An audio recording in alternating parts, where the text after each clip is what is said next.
Hello students, इस video में हम लोग क्वेश्चन नंबर 3 का ये पांचों क्वेश्चन हल करने वाले हैं। तो इस क्वेश्चन में कहा जा रहा है कि एक एपी में पहला क्वेश्चन है a बराबर 5, d बराबर 3 और n बराबर 50, यानी कि यनवा पद 50 दिया है।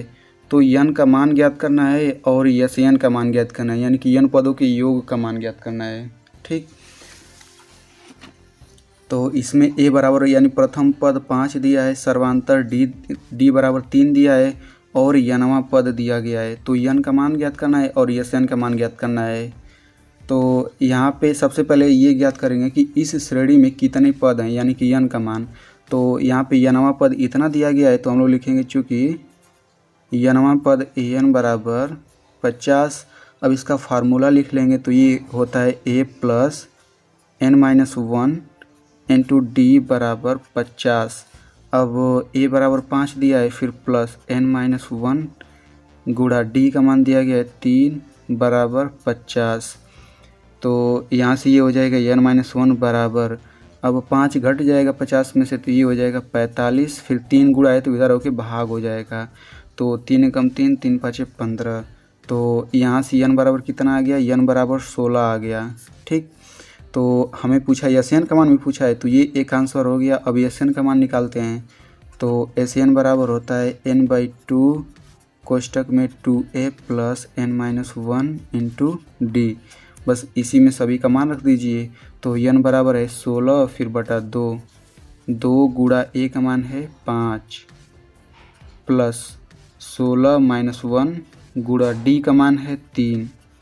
बस इसी को हल करना है, तो 2 8 16 हो गया, फिर 5 दूना 10 प्लस ये हो जाएगा 16 में से 1 जब 15, 15 तो यहाँ 45।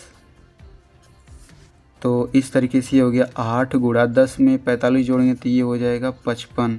अब इसी को गुणा कर लेते हैं, तो 8 बजे 40, 8 बजे 40, 4 44। तो ये दूसरा आंसर हो गया। तो अब चलिए बढ़ते हैं दूसरे क्वेश्चन की तरफ। तो दूसरा क्वेश्चन है, किसी एपी का प्रथम पद 7 है और a 13 यानी कि 13वां पद 35 है। तो d का मान ज्ञात करना है और 13 पदों का योगफल ज्ञात करना है। तो सबसे पहले इसे हम लोग प्रसार करते हैं, तो लिखेंगे चूँकि a 13 बराबर 35। अब इसका फार्मूला लगा देते हैं, तो ये हो जाएगा a प्लस 13-1 इंटू डी, यानी कि a प्लस 12d बराबर 35। तो इसमें a का मान 7 दिया गया है, तो यहाँ पे हम लोग 7 लिख लेंगे। 7 प्लस 12d बराबर हो जाएगा 35। तो यहाँ से ये हो जाएगा 12d बराबर, अब 35 में से 7 घट जाएगा तो ये बचेगा 28। तो यहाँ से d बराबर हो जाएगा 28 बटा 12। तो अब ये 4 से कटेंगे, 4 सते 28, 4 तियां 12, यानी कि इस तरीके से d बराबर हो गया 7 बटा 3। तो यहाँ से एक आंसर आ गया। अब हमें ज्ञात करना है यस 13 का मान, यस 13। ठीक, तो यानी कि 13 पदों का योगफल ज्ञात करना है। तो यानी कि n का मान 13 दिया ही गया है, तो हम लोग डायरेक्ट फार्मूला लिख लेते हैं। तो ये हो जाएगा 13/2 कोष्टक में 2a प्लस n-1 यानी कि 13-1 इंटू डी हो जाएगा, इतना हो जाएगा। तो ये हो जाएगा 13/2 कोष्टक में 2 गुणा a का मान दिया गया है 7 प्लस 13 में से 1 जाएगा 12 गुणा d का मान है 7 बटा 3। बस इसी को हल करना है, तो ये हो जाएगा 13/2 कोष्टक में 7 दूना 14 फिर प्लस ये हो जाएगा 3 चौक 12, 4 सते 28। तो ये हो जाएगा 13/2 फिर गुणा, इसको जोड़ेंगे तो 8 4 12, 2 1 3 1 4। तो 2 से अब कट जाएगा, 2 दूनी 4, 2 एकम 2। अब इसे गुणा कर लेते हैं, 13 एकम 13, 13 दूना 26, 1 27। तो इस तरीके से ये भी आंसर आ गया। चलिए बढ़ते हैं तीसरे क्वेश्चन की तरफ। तो तीसरा क्वेश्चन है, किसी एपी का 12वां पद 37 है, सर्वांतर 3 दिया गया है, तो उसका प्रथम पद ज्ञात करना है और 12 पदों का योग ज्ञात करना है। तो इसे हम लोग प्रसार कर लेते हैं, लिखेंगे चूँकि a 12 बराबर दिया गया है 37, तो इसका फार्मूला लगा लेते हैं। तो ये हो जाएगा a प्लस 12-1 इंटू डी, यानी कि 11d बराबर 37। ठीक ना, तो यहाँ से ये हो जाएगा a प्लस d का मान दिया गया है 3, तो 11 गुणा 3, 11 3 33 बराबर हो जाएगा 37। तो a बराबर कितना आ जाएगा, 37 - 33, यानी कि a बराबर 4 आ गया। तो इस तरीके से एक आंसर आ गया। अब हमें ज्ञात करना है यस 12 यानी कि 12 पदों का योगफल, यानी कि 12 पदों का योगफल यानी कि n बराबर 12 दिया गया है। तो इसे फार्मूले में रख लेते हैं n/2 यानी कि 12/2 कोष्टक में 2a प्लस n-1 यानी कि 12-1 इंटू डी। तो ये हो जाएगा 2 छक्का 12, फिर 2 गुणा a का मान अभी हमने निकाला है 4 प्लस 11 गुणा d का मान दिया गया है 3। तो ये हो जाएगा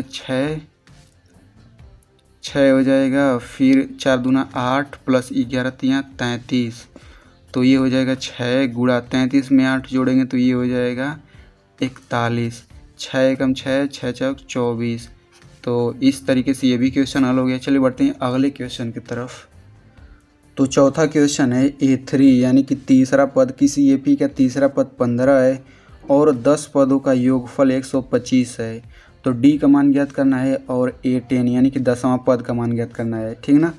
तो लिखेंगे चूँकि A3 बराबर दिया गया है 15, तो इसका फार्मूला लगा देंगे तो ये हो जाएगा A प्लस n-1 यानी कि 3-1 इंटू डी। तो कितना हो जाएगा A plus 2D is equal 15। इसे हम लोग समीकरण 1 मान लेते हैं, ठीक ना। फिर आगे दिया गया है चूँकि AS10 इज इक्वल 125, ठीक ना।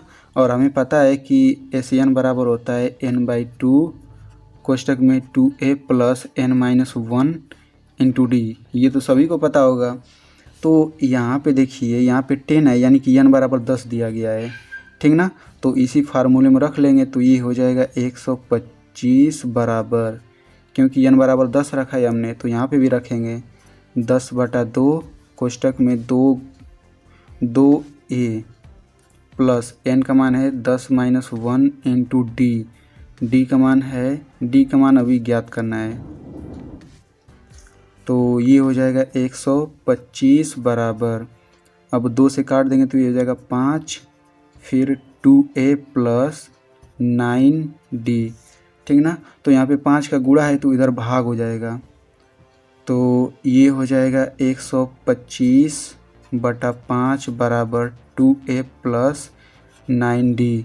तो 5 से काट दीजिए, 5 दूना 10, 5×5 25। तो इस तरीके से ये हो गया 2a प्लस 9d बराबर 25। इसे हम लोग समीकरण 2 मान लेते हैं, ठीक ना। तो समीकरण 1 और 2 को हल करके a और d का मान ज्ञात करना है। तो हम लोग इसे विलोपन विधि से हल करेंगे। तो सबसे पहले यहाँ पे देखिए 2a है तो इसमें भी 2a करना होगा। तो समीकरण 1 में हम लोग 2 से गुणा कर देते हैं।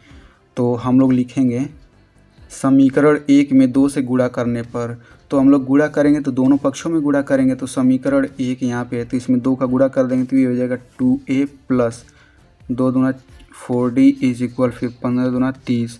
तो इसे हम लोग समीकरण 3 मान लेते हैं, यानी कि समीकरण 1 अब समीकरण 3 बन चुका है। तो अब हम लोग इन दोनों को हल करके a और d का मान ज्ञात करेंगे। तो देखिए 2a हो गया, तो हम लोग समीकरण 2 में से समीकरण 3 को घटा देंगे। तो लिखेंगे समीकरण 3 समीकरण लिख लेते हैं समीकरण 2 माइनस 3 से, यानी कि समीकरण 2 में से समीकरण 3 को घटा देते हैं, वही चीज़ है। तो ये हो जाएगा 2a plus 9d is equal 25। समीकरण 2 हो गया। समीकरण 3 हो जाएगा 2a plus 4d is equal 30। फिर पूरे का बटा माइनस माइनस माइनस, ये कट जाएगा, ये बचेगा 5d इज इक्वल, ये हो जाएगा -5। तो यहाँ से d बराबर कितना आ गया, 5 से भाग करेंगे तो -1 आएगा। तो d बराबर तो -1 आंसर आ गया। अब हमें क्या ज्ञात करना है, A10 का मान ज्ञात करना है। तो सबसे पहले हम a का मान भी ज्ञात कर लेते हैं। तो इसका मान हम लोग समीकरण 1 में रख देते हैं, ठीक ना। तो d बराबर -1 आया है, इसे हम लोग समीकरण 1 में रख देते हैं। तो समीकरण 1 है a प्लस 2 गुणा -1 बराबर ये हो जाएगा 15। तो a बराबर -2 हो जाएगा और इधर जाएगा तो +2, यानी 15 2 17। a का मान आ गया 17। हमें ज्ञात क्या करना है, 10वां पद A10 का मान ज्ञात करना है।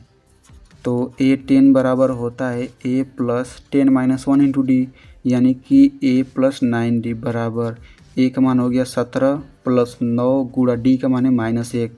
तो ये हो जाएगा 17 -9 इज इक्वल, ये हो जाएगा 8। तो इस तरीके से A10 का मान भी ज्ञात हो गया। चलिए बढ़ते हैं 5वें क्वेश्चन की तरफ।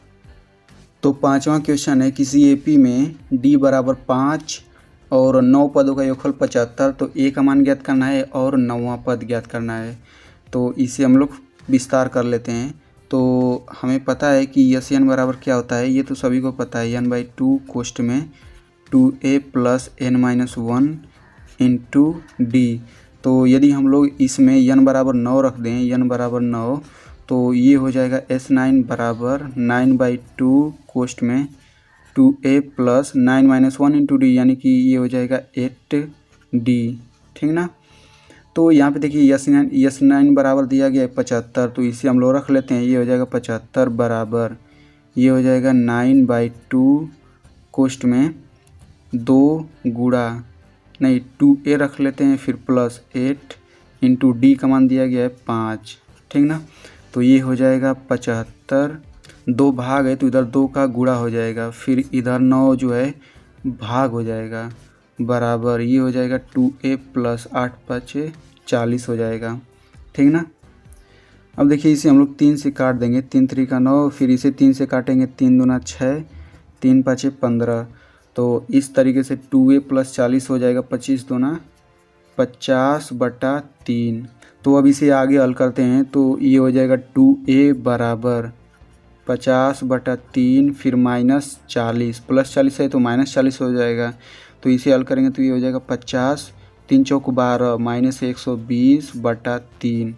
तो ये हो जाएगा 2a बराबर 50 में से 120 घटाएंगे तो कितना आएगा, ये आएगा -70/3। ठीक ना।